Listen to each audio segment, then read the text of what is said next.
तो गुरु आप सभी का स्वागत है हमारे YouTube चैनल में। तो हम लोग लेके आ चुके हैं DLED के लिए मोस्ट VVI क्वेश्चन। यहाँ से आपका हर हाल में 5 से 6 क्वेश्चन बनने वाला है गुरु, और आप लोग भी हमारे साथ पेन और कॉपी लेकर के बैठ जाइए ताकि जो भी इंपॉर्टेंट चीज़ होगा उसको भी आप लोग नोट करते हुए चलेंगे। चलिए शुरू करते हैं, देर नहीं करेंगे हम लोग, बिल्कुल शुरू करते हैं पहले सवाल से। तो पहला सवाल आपका ये है, पहला सवाल आपका आपके सामने में ये रहा। तो पहला सवाल आपका ये रहा कि पौधों के नसों नहीं, यहाँ पे टाइपिंग में थोड़ा मिस हो गया है, यहाँ पे आपका हो जाएगा पौधों के नस्लों हो जाएगा, पौधों के नस्लों हो जाएगा कि पौधों के नस्लों में सुधार करने का लक्ष्य उत्पादित करना है। तो क्या उत्पादित करना है, चलिए ऑप्शन में देखते हैं। तो इसका पहला ऑप्शन हो जाएगा आपका कि रोग मुक्त प्रजातियाँ, पहला ऑप्शन रोग मुक्त प्रजातियाँ। ऑप्शन नंबर बी आपका देखिएगा, ऑप्शन नंबर बी अधिक उपज देने वाले प्रजातियाँ। ऑप्शन नंबर सी शीघ्र परिपक्व होने वाले प्रजातियाँ, या ऑप्शन नंबर डी उपरोक्त में से सभी। तो यहाँ पे आपका इसका ऑप्शन हो जाएगा, क्वेश्चन नंबर 1 का आंसर हो जाएगा ऑप्शन नंबर डी, यानी उपरोक्त में से सभी। इसका आंसर हो जाएगा उपरोक्त में से सभी। चलिए अगला क्वेश्चन में हम लोग आगे बढ़ते हैं फटाफट, अगला क्वेश्चन में आगे बढ़ते हैं। क्वेश्चन नंबर 2 आपका है कि निम्नलिखित में से कौन द्विक्षारकीय अम्ल है, निम्नलिखित में से कौन द्विक्षारकीय अम्ल है। तो पहले हम लोग जानते हैं कि ये द्विक्षारकीय अम्ल क्या है। द्विक्षारकीय अम्ल क्या है, तो द्विक्षारकीय अम्ल हम लोग उस अम्ल को कहते हैं जो दो हाइड्रोजन या 2 प्रोटॉन प्रदान करता है। जो आपका दो हाइड्रोजन या फिर 2 प्रोटॉन आपका प्रदान करेगा, उसको हम लोग बोलेंगे द्विक्षारकीय अम्ल। या फिर इस द्विक्षारकीय अम्ल को एक और नाम से जाना जाता है, इसको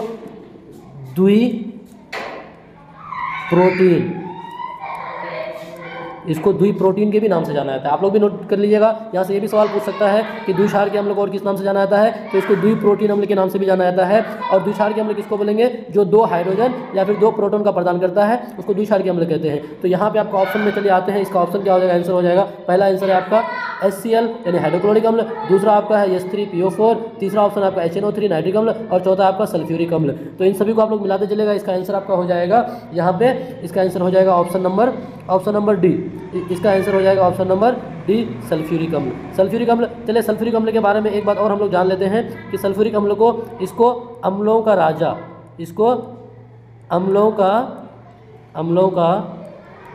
भी कहा जाता है।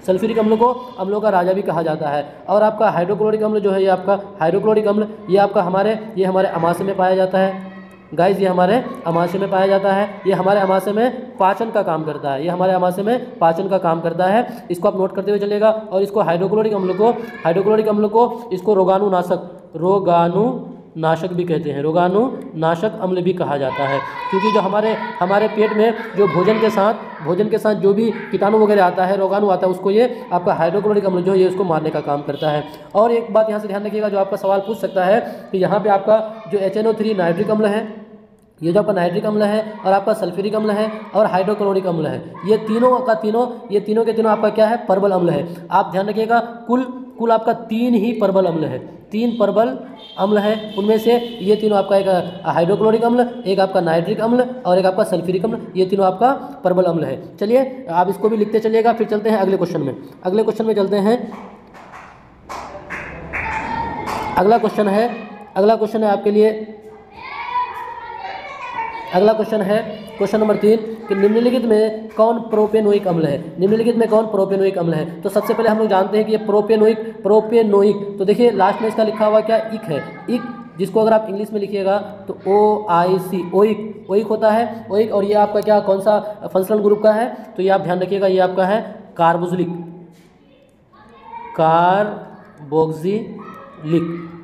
ग्रुप का है। और इसका आपका फंक्शनल ग्रुप क्या होता है, COOH, या फिर यही आपका लिखा रहता है, कुछ इस प्रकार से लिखा रहता है, C double bond O bond H। इस तरह का फंक्शनल ग्रुप आपको जहाँ पे भी दिख जाए तो आप समझ जाइएगा वो कार्बोक्सिलिक एसिड है। और यहाँ पे आप देखिए प्रोपेन है, ये आपका प्रोपेन है, तो ये प्रोपेन आपका कितना कार्बन हो गया, मीथ प्रोपेन। प्रोपेन का मतलब यानी ये 3 कार्बन है, कार्बन की संख्या यहाँ पे कितना हो जाएगा, 3, और 3 कार्बन को क्या बोलते हैं, प्रोप बोलते हैं। और प्रोपेन ANE है, तो ये आपका हो जाएगा आपका सिंगल बॉन्ड, यहाँ पे आपका हो जाएगा सिंगल बॉन्ड, यानी CN H2n+2। इसका ट्रिक आप याद रखिएगा, हम लोग अपने हमारे वीडियो में ये आपका है CnH2n+2, CnH2n और CnH2n-2। तो इस सवाल का जवाब हो जाएगा निम्नलिखित में से कौन प्रोपेनोइक अम्ल है। तो आप ढूंढिए, देखिए ऑप्शन नंबर ए में तो होगा नहीं। ऑप्शन नंबर बी में आप देखिए, यहाँ पे आपका है COOH, ये फंक्शनल ग्रुप आपका है कार्बोक्सिलिक एसिड का, और यही आपका आंसर हो जाएगा प्रोपेनोइक एसिड, यानी ऑप्शन नंबर बी इसका आंसर हो जाएगा।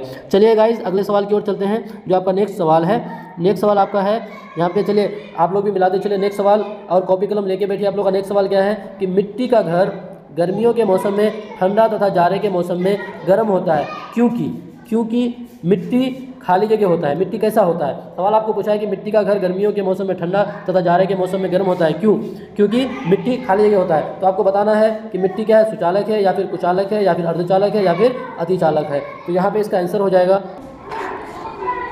तो इसका आंसर हो जाएगा आपका, एक है आपका पहला ऑप्शन है सुचालक, दूसरा ऑप्शन आपका है कुचालक, तीसरा ऑप्शन है आपका अर्धचालक और चौथा ऑप्शन है आपका अतिचालक। तो पहले थोड़ा हम लोग सुचालक के बारे में जानते हैं। सुचालक जिसको गुड कंडक्टर बोला जाता है, जिसको गुड कंडक्टर यानी जिससे उष्मा और ऊर्जा आसानी से पास हो जाता है, उसको गुड कंडक्टर कहते हैं, यानी सुचालक बोलते हैं। और इसका जस्ट उल्टा है कुचालक। इससे अगर आप करंट पास कीजिएगा तो करंट इससे पास नहीं होगा, और इससे अगर आप हीट पास कीजिएगा तो हीट भी पास नहीं होगा, उसको क्या बोलते हैं, कुचालक बोलते हैं। तो मिट्टी का घर गर्मियों के मौसम में ठंडा तथा जाड़े के मौसम में गर्म होता है, क्योंकि रीजन क्या है, बिल्कुल आपका आसान सा रीजन है, ऑप्शन नंबर बी हो जाएगा, क्योंकि मिट्टी क्या होता है आपका कुचालक होता है। इस वजह से मिट्टी का घर क्या होता है, गर्मी के मौसम में ठंडा और जाड़े के मौसम में गर्म होता है। चलिए दोस्तों अगले सवाल की ओर, क्वेश्चन नंबर 5 बहुत VVI सवाल है, आपके लिए हम लोग बिल्कुल छांट करके लेके आए हैं, यहीं से आपका हर हाल में आपका सवाल बनेगा। आप लोग बस इसको रिवाइज करते चले। हम लोग PYQ और जो न्यू क्वेश्चन है सबको साथ में लेके आए आप लोग के लिए साइंस का। चलिए अगला क्वेश्चन है कि निम्नलिखित में से कौन विटेकर के वर्गीकरण में अकशेरुकी जीव में से नहीं है। तो सबसे पहले हम लोग जान लेते हैं कि ये RH विटेकर है, RH विटेकर, ये एक साइंटिस्ट है जिन्होंने पूरे जगत को 5 वर्गों में बांटा था। पूरे जगत को कितने वर्गों में, 5 वर्गों में। तो पहला सवाल यही बनेगा कि पूरे जगत को 5 वर्गों में बांटने का काम किसने किया, तो RH विटेकर पहला सवाल। और ये भी पूछ सकता है कि कब बांटा था, तो ये 1969 में पूरे जगत को ये 5 वर्गों में बांटा था। और उसका नाम क्या है पांचों जगत का, तो एक का नाम हो जाएगा मोनेरा, फिर हो जाएगा आपका प्रोटिस्टा, फिर आपका हो जाएगा मोनेरा प्रोटिस्टा के बाद फंजाई, मोनेरा प्रोटिस्टा फंजाई, फिर एक आपका हो जाएगा प्लांटी और एक आपका हो जाएगा एनीमेलिया।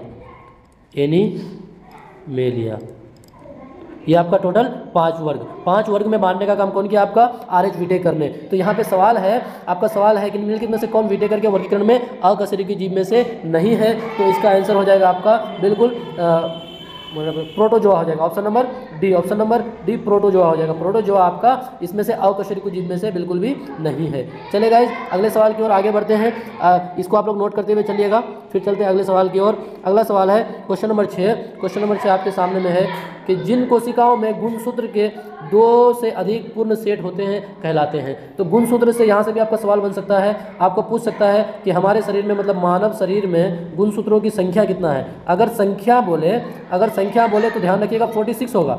अगर संख्या बोले तो गुणसूत्र की संख्या 46। अगर वहीं पे आपका संख्या नहीं बोल करके अगर आपको बोल देगा जोड़े, बोल देगा कितने जोड़े हैं, तो ये आपका 46 का आधा हो जाएगा, 23 हो जाएगा। मतलब 23 जोड़ा, और 23 जोड़ा को अगर आप उसको जोड़ा में कीजिएगा तो ये टोटल 46 संख्या हो जाएगा।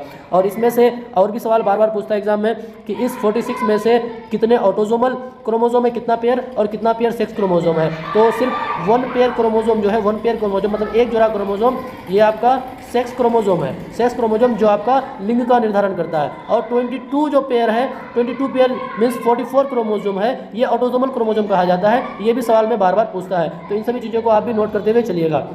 चलिए अब इस सवाल का जवाब हम लोग देखते हैं। इस सवाल का जवाब क्या हो जाएगा। इस सवाल का जवाब पहला क्या है, अगुणित है, दूसरा है द्विगुणित है, तीसरा है बहुगुणित है और चौथा है बहुसंकर। तो क्या है, जिन कोशिकाओं में गुणसूत्र 2 से अधिक पूर्ण सेट होगा तो उसको क्या बोलेंगे हम लोग बोलेंगे।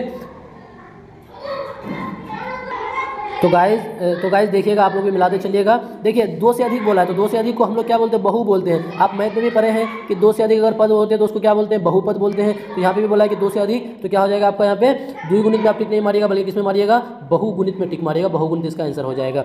चलिए फिर अगले सवाल की ओर आगे बढ़ते हैं। नेक्स्ट सवाल क्वेश्चन नंबर 6, बिल्कुल बहुत इंपॉर्टेंट सवाल आप लोग के लिए छांट के लेके आए हैं। यही से आपका एग्जाम में पूछेगा गुरु। आप लोग भी फटाफट जो अब तक तैयारी में नहीं लगे हमारे साथ जुड़ जाइए। चलिए क्वेश्चन नंबर 7 क्वेश्चन नंबर 7 कि निम्न में से किस ईंधन को पर्यावरण स्नेही माना जाता है। स्नेही का मतलब यानी अच्छा, पर्यावरण के लिए अच्छा किस ईंधन को माना जाता है। तो देखिए यहाँ पे आपका पहला ऑप्शन है पेट्रोल, दूसरा ऑप्शन है आपका डीजल, तीसरा ऑप्शन है आपका एलपीजी लिक्विफाइड पेट्रोलियम गैस, इसी को क्या बोलते हैं उसको रसोई गैस बोला जाता है, और चौथा है आपका कंप्रेस्ड नेचुरल गैस, इसको सीएनजी बोलते हैं। यहाँ से आपका फुल फॉर्म भी पूछता है, ये आपका एलपीजी का फुल फॉर्म हो जाएगा द्रवित petroleum gas, liquid petroleum gas, और संपीड़ित का हो जाएगा आपका सीएनजी हो जाएगा, कंप्रेस्ड नेचुरल गैस। तो देखिए अगर आपको पर्यावरण इसने ही बोला तो मतलब पर्यावरण के लिए अच्छा कौन सा हो जाएगा, तो ये आपका हो जाएगा सीएनजी कंप्रेस्ड नेचुरल गैस, इसका आंसर हो जाएगा आपका ऑप्शन नंबर डी हो जाएगा।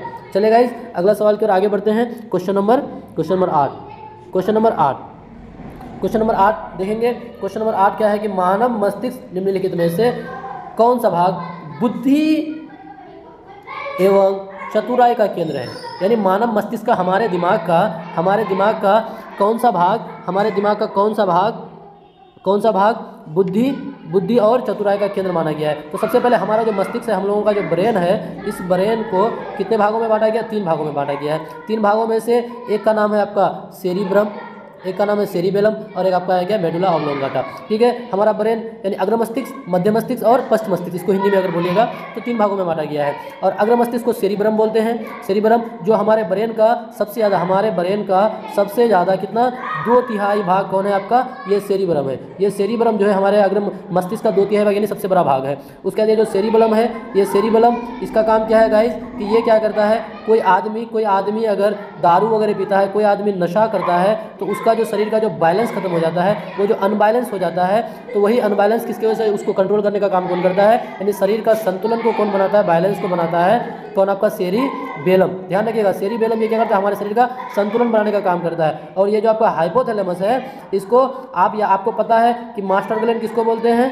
मास्टर ग्लैंड बोलते हैं पिट्यूटरी ग्लैंड को। लेकिन मास्टर ऑफ मास्टर ग्लैंड कभी आपको अगर पूछते तो आप याद रखिएगा मास्टर ऑफ मास्टर ग्लैंड कौन हो जाएगा आपका, ये हाइपोथैलेमस क्या हो जाएगा, मास्टर ऑफ मास्टर ग्लैंड हो जाता है। उसके बाद ये हाइपोथैलेमस हम एक मनुष्य को जो भूख लगती है, मनुष्य को भूख और प्यास, उसके बाद शरीर का जो टेम्परेचर है, हमारे शरीर का जो टेम्परेचर है, ये सारी चीज़ों को कंट्रोल करने का काम कौन करता है, ये हाइपोथैलेमस इन सभी चीज़ों को कंट्रोल करने का काम करता है। इसलिए इस हाइपोथैलेमस को क्या कहा जाता है, मास्टर ऑफ मास्टर ग्लैंड, यानी पिट्यूटरी ग्लैंड का भी मास्टर। फिलहाल इस सवाल का जवाब क्या हो जाएगा कि कौन सा भाग बुद्धि और चतुराई का केंद्र है, तो ये ऑप्शन हो जाएगा आपका ऑप्शन नंबर ए सेरिब्रम हो जाएगा। आप लोग भी याद कर लीजिएगा दोस्तों। चलिए अगले सवाल की ओर बढ़ते हैं। चलिए गाइस अगला सवाल कि निम्नलिखित में से किस में त्रिगुणित केंद्रक पाया जाता है। त्रिगुणित केंद्रक देखिए, एक गुणित जिसको हैप्लॉइड बोलते हैं उसको एन से इंडिकेट किया जाता है, और डायप्लॉइड को 2n से इंडिकेट किया जाता है, और ट्रिप्लॉइड को 3n से इंडिकेट किया जाता है, 3n से लिखा जाता है। तो यहाँ पे बोला है कि त्रिगुणित मतलब 3n केंद्र किसमें पाया जाएगा, तो यहाँ पे आपका ऑप्शन नंबर डी हो जाएगा। ऑप्शन नंबर डी मिलाते चलेगा आप लोग, भ्रूणपोष में त्रिगुणित केंद्रक पाया जाता है। चलिए इसका आंसर हो जाएगा option number D. Option number D याद कर लीजिएगा आप लोग, एग्जाम में यहीं से पूछा जाएगा गुरु, आपके एग्जाम में यहीं से सवाल बनेंगे। हमारे साथ जुड़ जाइए आप लोग भी, यहीं से सवाल बनेंगे। चलिए अगला सवाल की ओर हम लोग आगे बढ़ते हैं। अगला सवाल है कि कोई एक कण समान चाल से एक वृत्त के अनुदिश गति कर रही है। कण की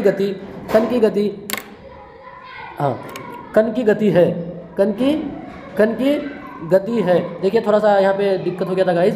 देखिए क्या है क्वेश्चन कि कोई एक कण एक समान चाल से एक वृत्त के अनुदिश गति करती है, तो कण की गति क्या हो जाएगा। ऑप्शन देखिए, जैसे एक वृत्त में एक ये वृत्त है, इसको सर्कल बोलते हैं, ये सर्कल है आपका, इस सर्कल में एक कण बार बार इस तरह से घूम रहा है, इसके अनुदिश को गति कर रहा है। तो ऑप्शन क्या हो जाएगा आपका ऑप्शन नंबर ए कि एक विमीय या एक आयामी गति होगा, उसका द्विविमीय या द्वयामी गति हो जाएगा, या स्थानांतरित और डोलन तो होगा नहीं, इसको काट दीजिए। स्थानांतरित भी होगा नहीं, क्योंकि स्थानांतरित बिल्कुल भी नहीं होगा। ऑप्शन में एक विमीय तो एक विमीय भी नहीं होगा। इसका आंसर क्या हो जाएगा, इसका आंसर आपका हो जाएगा क्या गाइस, इसका आंसर हो जाएगा द्विविमीय या 2 आयामी हो जाएगा। द्विविमीय 2 डायमेंशनल हो जाएगा, द्विविमीय या फिर 2 आयामी, ऑप्शन नंबर बी। चलिए अगला क्वेश्चन, आप लोग भी बचपन में बहुत आंगन में, अपने घर के आंगन में साइकिल को लेकर के राउंड मारते हैं गाइस। चलिए अगला सवाल हमारे सामने में ग्रेविटेशनल से है, ग्रेविटेशनल चैप्टर से है। हम लोग हर चैप्टर से लगभग क्वेश्चन को लिए हैं आप लोगों के लिए, ताकि कहीं से भी ना छूटे गुरु, और आप लोग साथ में इसको लिखते चले। तो चलिए क्वेश्चन आपका 11 नंबर सवाल कि जी का मान क्या होता है। तो इसका मान को जानने से पहले हम लोग जी के बारे में जान लेते हैं कुछ बातें।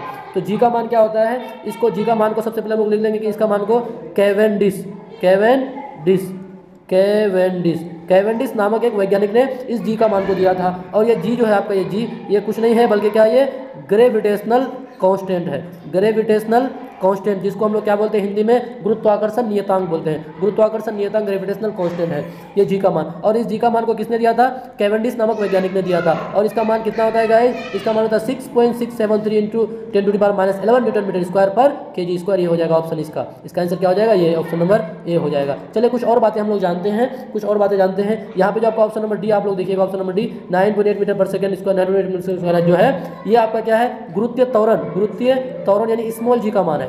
स्मॉल जी का मान कितना होता है 9.8 मीटर पर सेकंड स्क्वायर होता है, पर सेकंड स्क्वायर होता है स्मॉल जी का मान। और इस स्मॉल जी के बारे में बहुत सारा सवाल पूछता है, यहाँ से कैसा कैसा सवाल बनता है। तो आपका यहाँ पे सवाल क्या पूछता है, कभी क्या होता है कि इस जी का मान जो है, स्मॉल जी का मान, ये अलग अलग जगह में इसका मान बदलते रहता है। तो कहाँ कहाँ पर इसका मान बदलता है, इसका मान सबसे पहले आप लोग लिख लीजिएगा ध्रुवों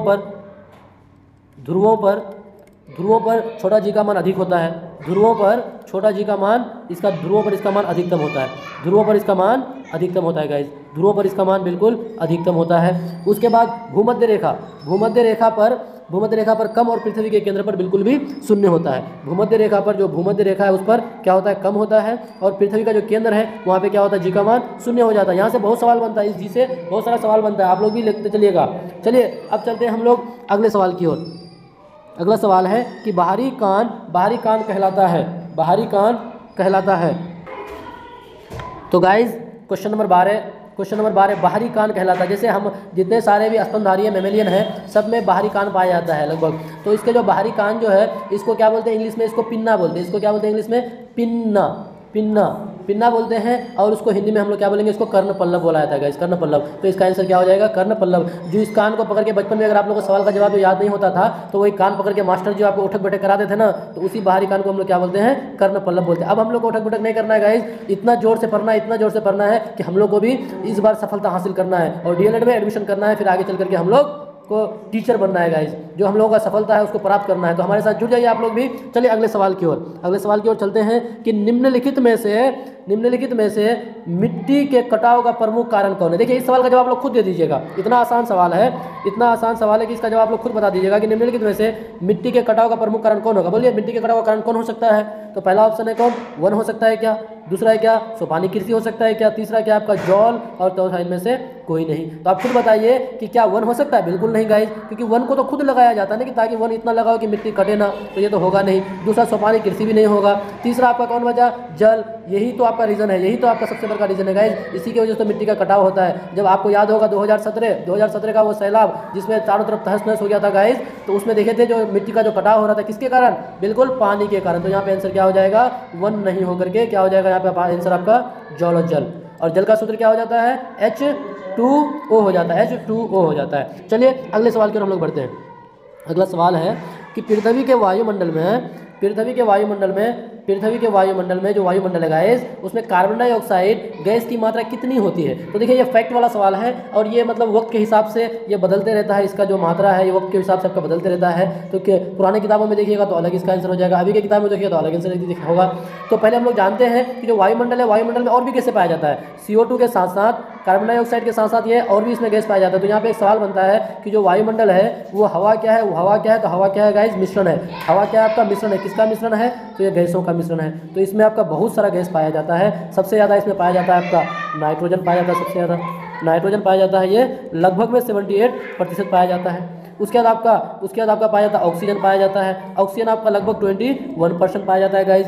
उसके बाद आपका मैक्सिमम अमाउंट में आपका आर्गन गैस पाया जाता है। आर्गन गैस ये आपका 0.93% पाया जाता है। आपको यहाँ से बहुत इंपॉर्टेंट सवाल पूछता है कि कौन सा निष्क्रिय गैस है जिसकी मात्रा सबसे अधिक पाया जाता है। तो आर्गन ही वो निष्क्रिय गैस है गाइस जिसकी मात्रा सबसे ज़्यादा होता है आपका। उसके बाद यहाँ से सवाल ये भी बनता है कि वायुमंडल में किन दो गैसों की मात्रा सबसे अधिक है। तो आपका हो जाएगा क्या, नाइट्रोजन और ऑक्सीजन हो जाएगा। नाइट्रोजन का 78% और ऑक्सीजन का 21%। तो यहाँ पे कार्बन डाइऑक्साइड सवाल था, तो यहाँ पे सवाल के हिसाब से इसका जवाब हो जाएगा ऑप्शन नंबर ए भी नहीं होगा, ऑप्शन नंबर बी भी नहीं बल्कि ऑप्शन नंबर सी हो जाएगा। 0.04% इसका आंसर हो जाएगा कि वायुमंडल में कार्बन डाइऑक्साइड की मात्रा 0.04% है गाइस। चलिए अगला अगला सवाल कि प्रथम पृथ्वी सम्मेलन का आयोजन कहाँ किया गया था। प्रथम पृथ्वी सम्मेलन का आयोजन जो हो जाएगा, ये सवाल जो आपका प्रथम पृथ्वी सम्मेलन का आयोजन किया गया था, यह ऑप्शन है आपका पहला Rio de Janeiro, option number B London, option number C New York और ऑप्शन नंबर डी जोहान्सबर्ग। तो चलिए इसके आंसर जानने से पहले हम लोग और बात जानते हैं, क्योंकि यहाँ पे प्रथम की जगह में द्वितीय भी पूछ सकता है आपको एग्जाम में, तृतीय भी पूछ सकता है। एग्जाम वाले का क्या कहना, वो जो मन में उसका सवाल है वो भी पूछ सकता है गाइज।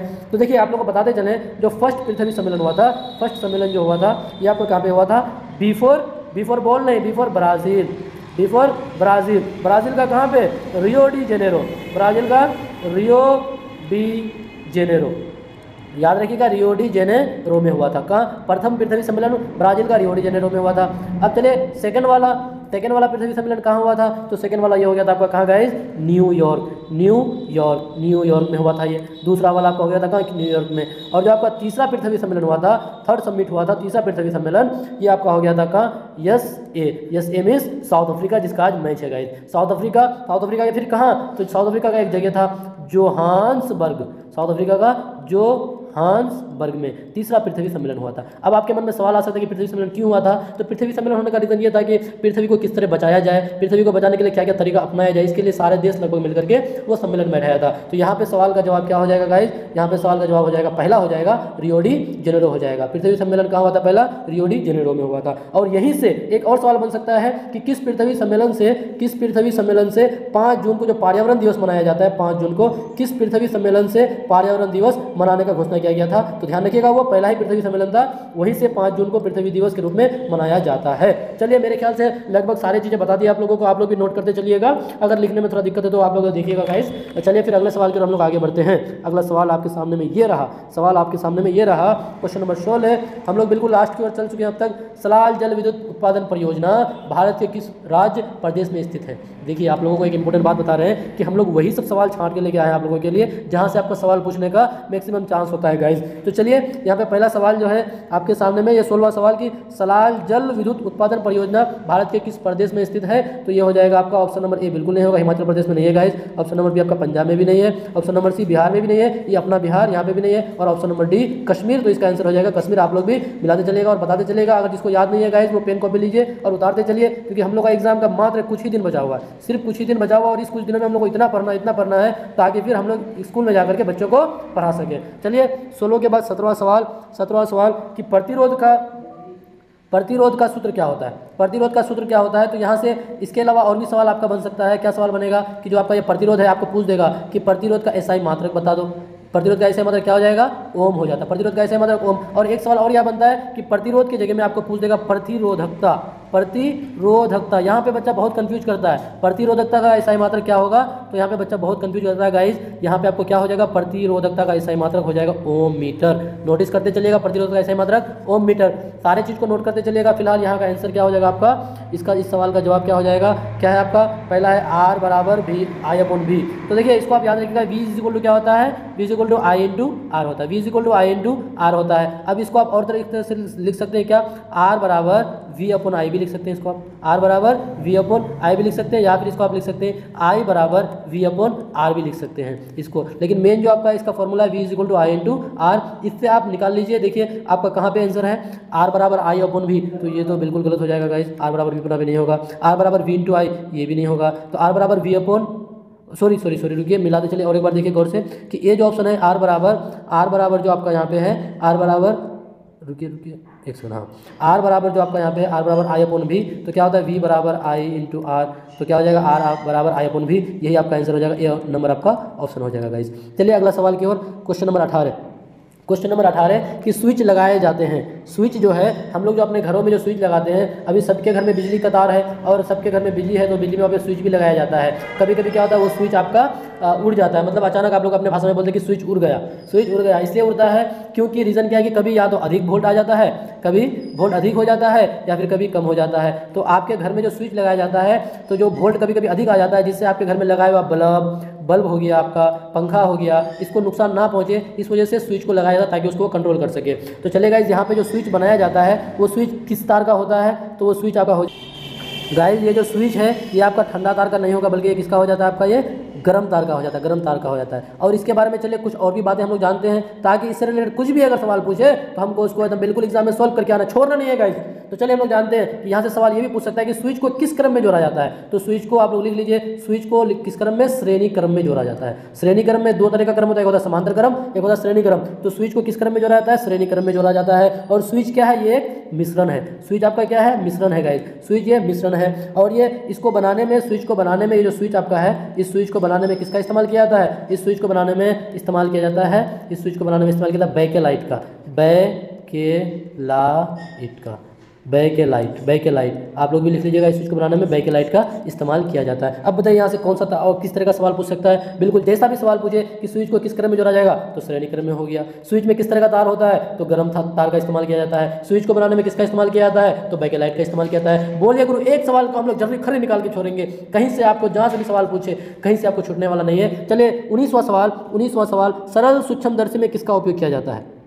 सरल सूक्ष्मदर्शी में किसका उपयोग किया जाता है, सरल सूक्ष्मदर्शी में किसका उपयोग किया जाता है। तो इसका आंसर क्या हो जाएगा गाइस, क्वेश्चन नंबर 19 सरल सूक्ष्मदर्शी में किसका उपयोग किया जाता है। तो इसका आंसर हो जाएगा, बिल्कुल हम लोग और ज़्यादा वक्त नहीं लेंगे गाइस, लास्ट ऑप्शन इसका हो जाएगा ऑप्शन नंबर डी, उत्तर लेंस का इस्तेमाल किया जाता है। उत्तर लेंस का बिल्कुल सही है, आप लोग भी मिलाते चलिए, उत्तर लेंस का इसमें इस्तेमाल किया जाता है। चलिए लास्ट सवाल क्या है आपके सामने, आप लोग भी आंसर देते चलिए कि लास्ट सवाल क्या है कि इनमें से कौन प्रबल अम्ल है। कौन प्रबल अम्ल है, आप लोग को पहला ही क्वेश्चन में इन सभी के बारे में लिखा दिए थे कि इनमें से कौन प्रबल अम्ल है। तो आंसर क्या हो जाएगा आपका, सल्फ्यूरिक अम्ल भी प्रबल अम्ल है, जिसको अम्लों का राजा कहा जाता है। हाइड्रोक्लोरिक अम्ल भी आपका सल्फ्यूरिक अम्ल है, इसको आपका क्या बोलते हैं, रोगाणुनाशक अम्ल कहा जाता है। और नाइट्रिक अम्ल भी आपका सल्फ्यूरिक अम्ल है। ये तीनों आपका क्या है, प्रबल अम्ल है गाइस। तो इन ऑप्शन क्या हो जाएगा, इनमें से सभी, ये तीन ही आपका प्रबल अम्ल है। यहाँ पे आंसर क्या हो जाएगा, इनमें से सभी, यानी ऑप्शन नंबर डी हो जाएगा। चलिए गाइस, फिर मिलते हैं अगले वीडियो में। आप लोग इस वीडियो को बार बार देखें और इसमें जो भी इंपॉर्टेंट चीज़ है उसको आप नोट कॉपी में लिखते जाएं और इतना मेहनत से पढ़ें कि आप